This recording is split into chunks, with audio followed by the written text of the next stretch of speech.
Hi, I'm Dale LePage. And I'm Tina Marie Billing. Happy New Year to everyone from Pride TV.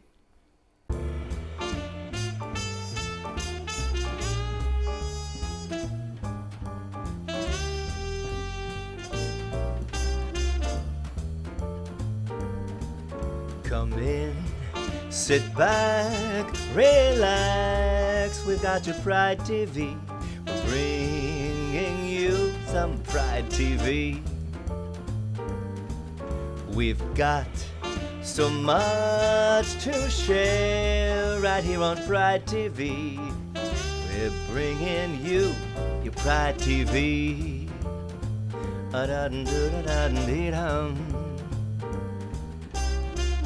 And now, Pride TV with Dale LePage.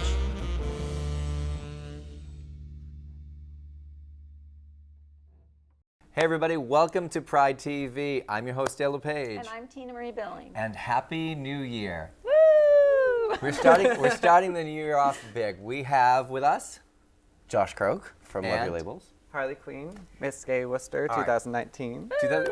All right, so we have so much to talk about. This is just going to be like a free-for-all, which is how I think every show should be. All right, so first off, Josh probably looks familiar to you because you've come on a couple times to talk about Love Your Labels, and you've also been on my radio show, which I'm not doing anymore. Let's talk about first. This is big news to me and to our city. You saw an article written in a media publication, and it sparked you to organize a meeting. Let's go from there.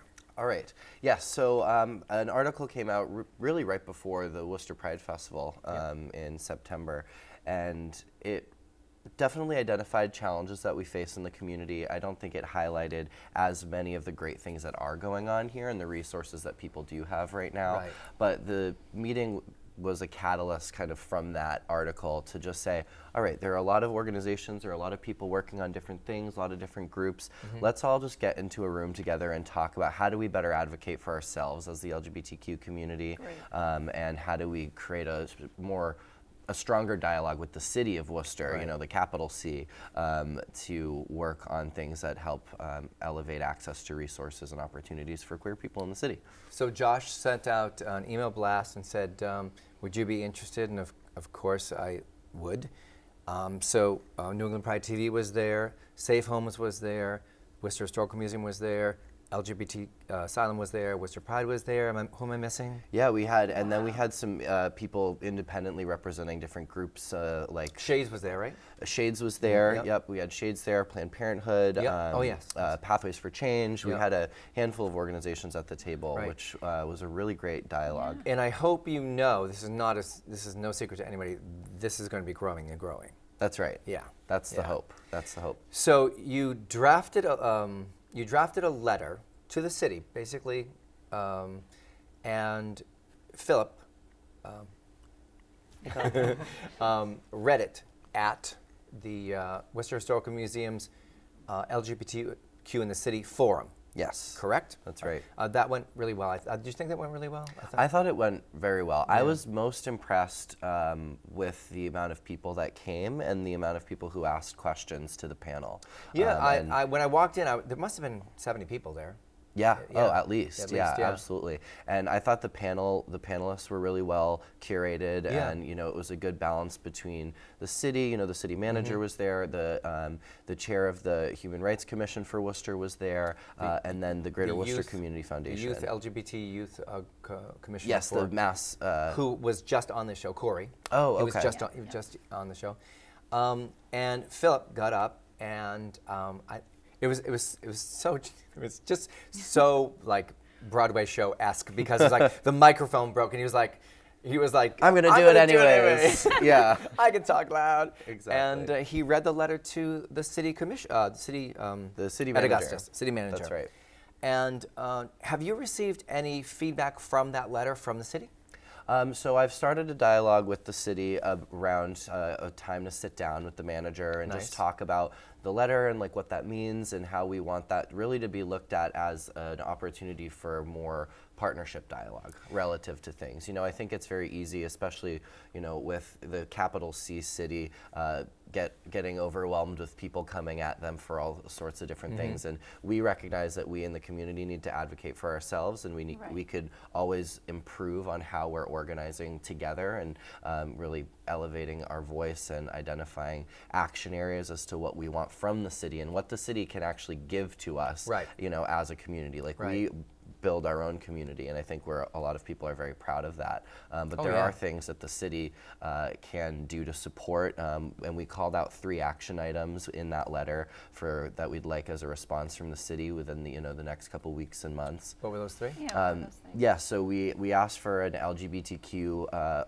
liaison to be appointed in the city, so someone that works at City Hall that works on behalf of the LGBTQ community. We asked for a conversation to create a web page on the city's website that would be an really access and a important, resource page, which is very important because you come to Worcester, you come here and you Google what are things to do for queer people in the city, and it's not a very large results list. And there are events happening. There are probably 8 to 10 events happening each week within the city. So it's a very vibrant community. There's things going on all the time. It is, absolutely. And so we want to kind of, with the city, further conversations around what are the access challenges, right? One of the things that came up a lot at the forum was access to healthcare for queer people. You know, a lot of our friends, I know mine for sure, go to Boston for their primary care. And why do you think they go to Boston? Do they feel more comfortable? Are the doctors in Boston, do you think they're more educated in the LGBTQ community? Yes, definitely. And that's a challenge like nationwide in our healthcare system right now is access and awareness of doctors and like treating queer patients, talking to queer patients. I'm going to tell the story. I've told the story before, and you probably know what I'm going to say. It was devastating to me when I switched doctors. And I don't know if I've told you the story too. I've switched doctors, and when you switch doctors, you go and you get your records and you bring them to your new doctor.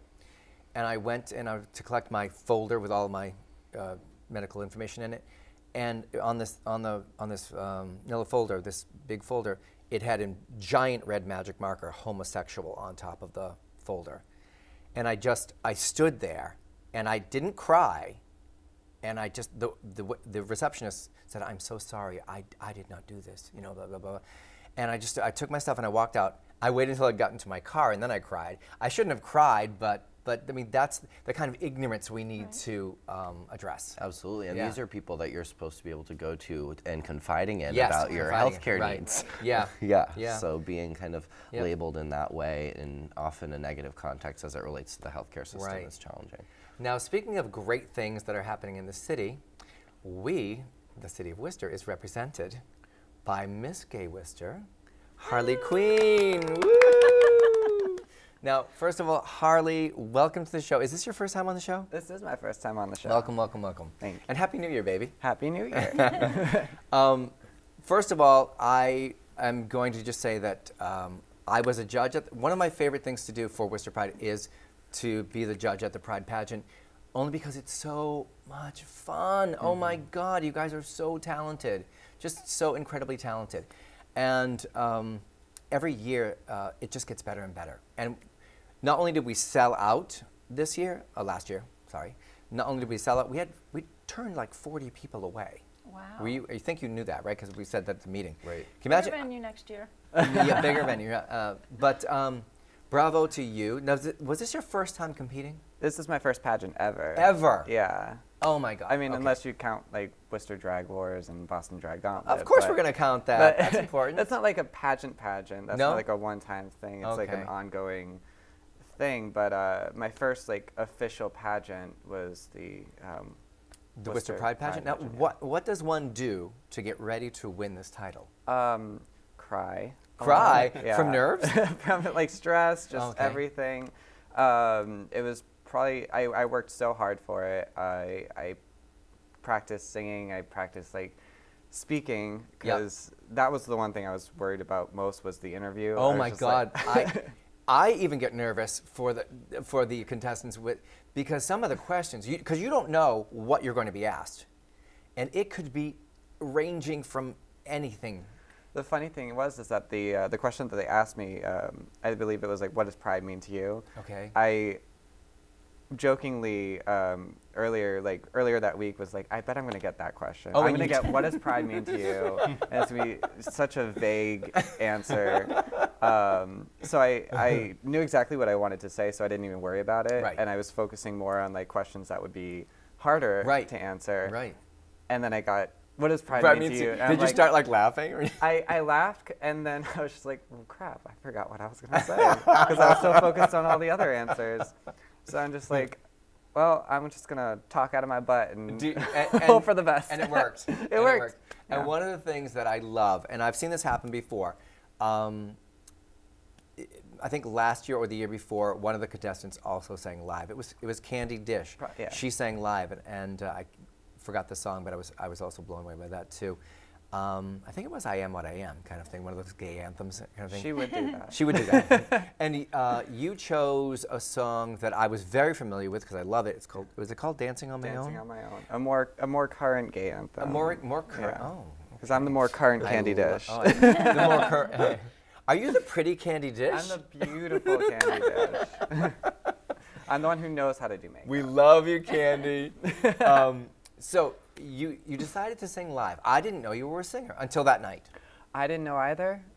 So had you been doing karaoke or something? I have. So I haven't sang in front of like an actual audience with all eyes on me. Okay. You know, just the focus being on me. Yep. I've sang in karaoke. Okay. Like I've sang a lot of there's a lot of karaoke nights in the city But I host Tone Deaf Tuesday at Electric Haze. But that's not daunting to you. That's not nerve. because like no one's really paying attention. It's karaoke. Like you've got like 3 people looking at you, and the rest of the room is focused on their hookah or their drink or like Okay. talking to somebody. All right. So it's less stressful. But when the focus is on you and you're getting judged, Yeah. and like I believe this was the first time my mother has seen me sing live. Wait, stop. Your mom was there? My mom was I there. had no idea. Yeah. Oh wow. She was so proud. Oh, she should be. Yeah, she was crying. Absolutely. And as your interview is going on now, there are pictures being shown above your interview. Right. And let me tell you, one of them or 2 of them are from the actual Pride pageant, Right. and you looked stunning. And I Thank can't you. stress that enough. That dress was killer. Thank you. Like you walked out, and I was at a table with like I think 3 other judges, or 4 other judges, and we all just went like that. That's what I kind of- wish I could have done that, but my corset was too tight. yeah, you had a tight corset. So, all right. So not only are you singing live, and it's very nerve-wracking, but you're singing in a corset, I was, yeah. which is not, I'm sure, no easy task. Well, I had it. So the first 2 looks, because we had like the entrance look, Right. You had the entrance. and then we had the talent. So Right. for those first 2, I had the corset on, but I had it a little looser than what I usually wear it. And for then the talent. for talent and Oh, okay. entryway. All right. Entrance look. And then when I went backstage to get in my evening gown, I had Daisha Dore backstage, and she just like Oh my like God. she had her Yeah. foot up. Very and just, Scarlett like, O'Hara like yeah. yeah. Yeah. And she's like, "Can you breathe?" I'm like, "Yeah." She's like, "Okay." And pulled it even more. She's like, "Can you breathe now?" I'm like, "No, No, it's perfect. good. All right, we got perfect." Wonderful. Now, speaking of amazing gowns, we're gonna segue. I'm proud of myself for the segue, by the way. Right into Threads. Yes. Tell us about Threads. So Threads is our Love Your Labels youth fashion program. And so we're using fashion design as a lens to discuss like gender identity, sexuality, expression with queer youth in the high school age group. So we have a cohort of 9 who went through the program for our first pilot year, and are from Worcester, Shrewsbury, as far as Ashburnham coming in to the city. So we saw a real need for not only the passion that these kids have to really learn how to sew and make their own clothes. We have students who want to be drag queens. We have students who want to do cosplay. We have students who want to make period costuming. So it's been amazing to see the kids like explore what they're really interested about, but then also find that community, which has been really powerful. A safe space. A safe space, Yeah. exactly. And the kids have communicated to us already how important it is and how much they look forward to Wednesday nights because of that. Is it once a week? community. It's once a week. And let's Yep. talk about Sam. Yes, and so our fashion design educator, Sam Donovan, our Project Runway All-Star, is teaching the fashion portion of the program, and Erin Hickey is on our board, and she's an educator at Quinsig, has been doing the youth development component of the program as well. And so they do everything from vision boards with like magazine cutouts. It's like, who do you want to be? How do you see yourself? And then translate that vision board into how do we translate that into fashion and expression. And so it really plays beautifully back and forth. Let's talk about where it's being held. Yes, so it's at the Creative Hub Youth Art Space on Main Street is where we ran our first program, and that has been an amazing space. We've had the sewing machines all donated. Oh, and you're worked kidding on. me. Yeah, Oh, that's it's great. It's been wonderful, and the Charlton Sewing Center has donated so much of their time and resources to fixing the machines for the kids. It's been Now, how did you really get hooked up fantastic. with them? Did you reach out to them yourself? So Phil, our vice president for Love Your Labels, just gave them a call. Was like, you guys were recommended to us. We have some sewing machines that were donated that need fixing, and would you like, how much would it cost to have you come in? And she heard about the program. She was like, I am all there. I will donate my time. Yeah. And amazingly, and actually I can say this now, all the sewing machines that the students used throughout the program were given to the student at the end of the Oh, program. no way. So that there was no economic challenges that came with being able to continue that art. So we were so I have goosebumps I right know. now. I still talk about it. It gives me goosebumps. And you know, the Charlton Sewing Center was a huge reason that was able to bravo. happen. Is there a big final fashion show? With So this in program, November or- we did a youth fashion showcase. Okay, Yep. nice. Yes. So with just your organization or with other people? So it's with more people. It's to showcase the students, but Yeah. we also do a little fashion exhibit on a history of fashion and like talking about fashion as it relates to expression and identity, and have some performances from the kids Oh, and that's stuff. so wonderful. Bravo. Thank you. Bravo. Thank you. Now, fashion brings me right back to you, fashionista, because you mentioned something earlier. You were on Boston Drag Wars? Boston Drag Gauntlet, yeah. Boston Drag Gauntlet. Yeah. Okay, so just drag queens like fight it out to So- the death? So it was a competition that's kind of like grown in popularity over there. Like I was in Cycle 1, Miss Gay Lister 2018, Poison Envy was in Cycle 2, and now we have Robin Millions and Victoria Obvious, Who are also in Cycle 3. All right. And it's just like a drag race type competition where you get a challenge, you come back the next week with like a performance based on the challenge. whatever that challenge was. Now, who's judging? Are there actual judges, or does the audience decide? It's based off of judging, but there is fan vote. I see. That Certain I category. believe, I know for my cycle, the fan vote took too much of the percentage. That's why Okay. I didn't make it to the end. I got it. But yeah. But the fans get to vote. I think it's 10% of the like it can weigh in on the judges. Oh, vote. I see what you're saying. Yeah, so that it can goes it can toward the sway. judges. Yeah. So it can get All right. someone from the bottom out of the bottom. All right. And Unfortunately, we have like 30 seconds, but while we're closing this show, Happy New Year again, Josh, how can people find out about Love Your Labels? loveyourlabels.org. We're on Instagram at love.your.labels. And we're going to show up on the screen some very amazing illustrations that you did. yeah. And Blue Jay Art on Facebook if you do Blue wanna Jay check Art those out. on Facebook. Yeah, And these are and some Instagram of too. These are some of the designs you have given to drag queens for the T-shirts, right? Logos, Yeah. think like that? T-shirts, stickers. I want someone to make a mug. All right. All right. Thank you so much. All right. It has been an incredible show. We'll be back with our closing thoughts. Thank you.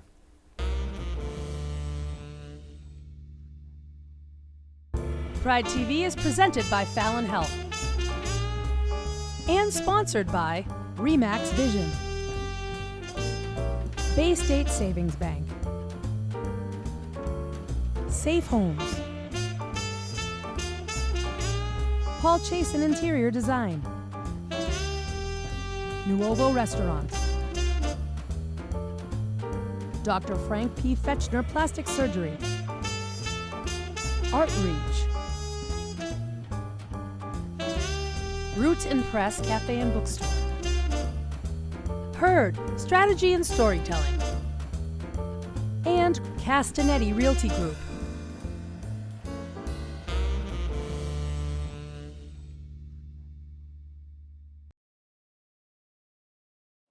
Hey, it's me, Amy T, with another segment of Experimental Comedy Therapy. Today I'm with my friend Devin from Scrap Alley Signs. Devin and I met when she took my stand-up comedy class, and we are going to have a paint night of gratitude signs. Devin, tell me how you started Scrap Alley Signs.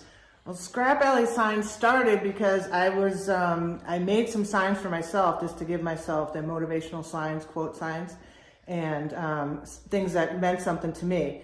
And people saw them and wanted them. So I said, hey, why not make them for other people, not just myself? So if you look at all my signs, it's basically like a progression of my life. Kind of tells a little bit of a story. Yeah. Well, I'm happy to have you tonight to help me. So some of you know that I'm in the recovery world, and I work for a couple of organizations in the mental health and addiction recovery world. And I'm often looking for fun things to do with my clients that are sober. And sometimes these paint nights and plant nights and stuff are always at a bar. But today you're coming to us, and we're going to make gratitude signs. Yes, we're having some sober fun. It can happen. Making wooden signs, okay? And the cool thing about these, I've already stained them for you and sanded them, which is the crappiest part of all. We don't have time to do that. Is that they're going to be distressed, which means they don't have to be perfect, which I like that a lot. Because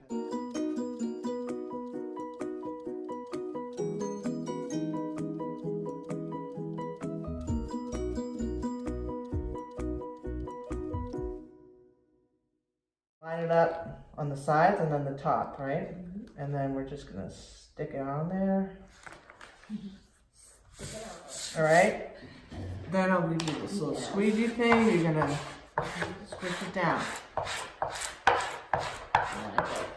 Okay, that's how you do that. So we're gonna dip a little bit in here. See how this? You can see it on there, right? I'm gonna rub it off just a little bit so that it's just very flat, right?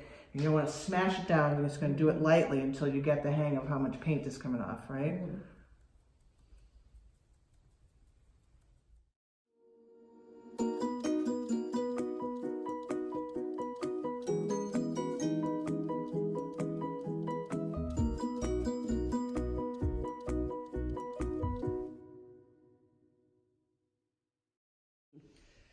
It is still wet, Amy, so right now we're just taking off the big part. It's not all going to come off in one piece. It might rip, okay, which is normal.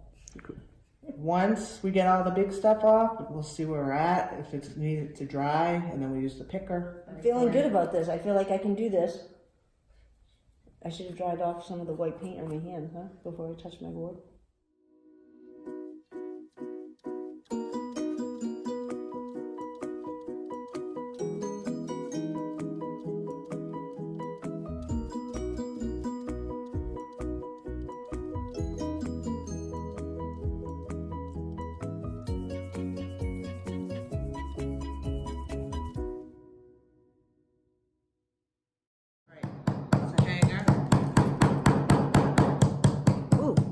It harder than you think.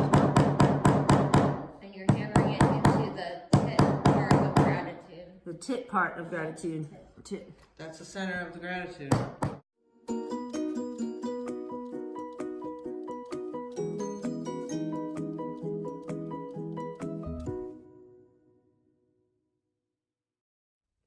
Make sure that you have an attitude of gratitude all year long. Until next time, please be responsible for the energy you bring into this world. Practice compassion and tolerance. Take care, everybody.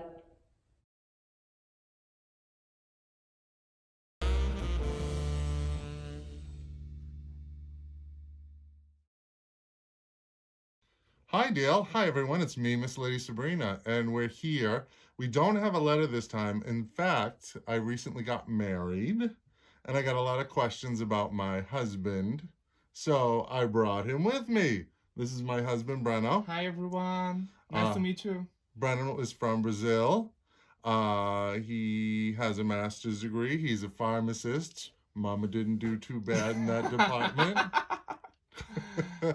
So, what I heard was like a couple of the questions I got, whether they wanted to hear a couple of funny stories about like how we met or like what it was like. Yeah.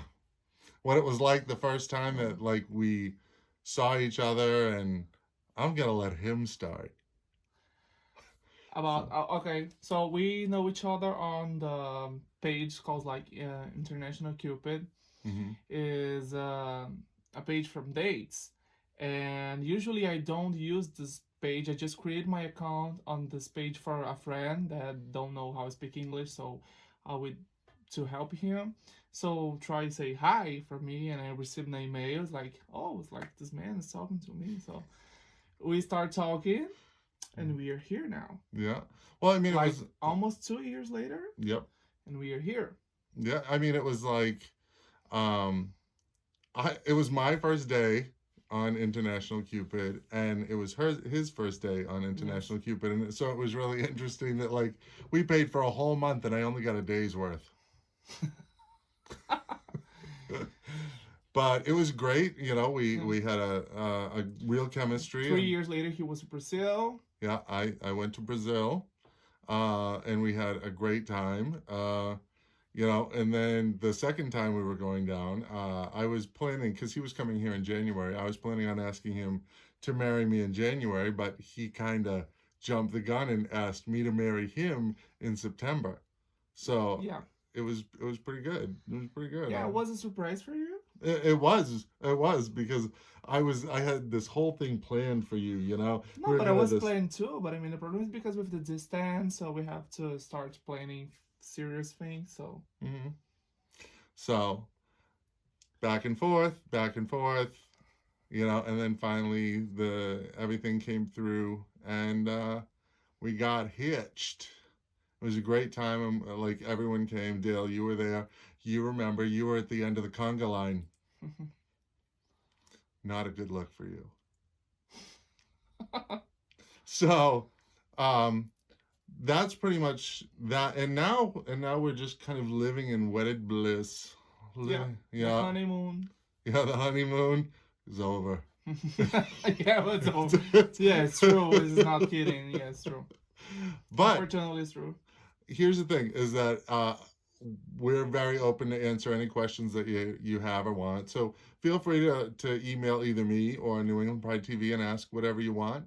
And we will be back next month with another letter.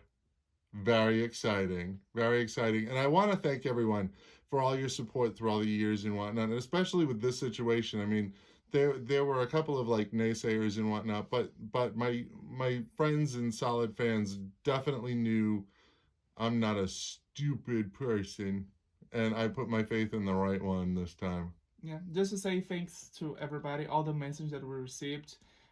We are very happy, and just this.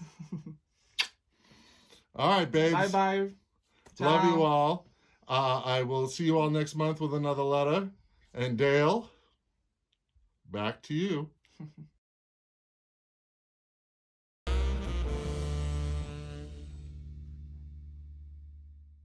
And it's the end of another episode of Pride TV.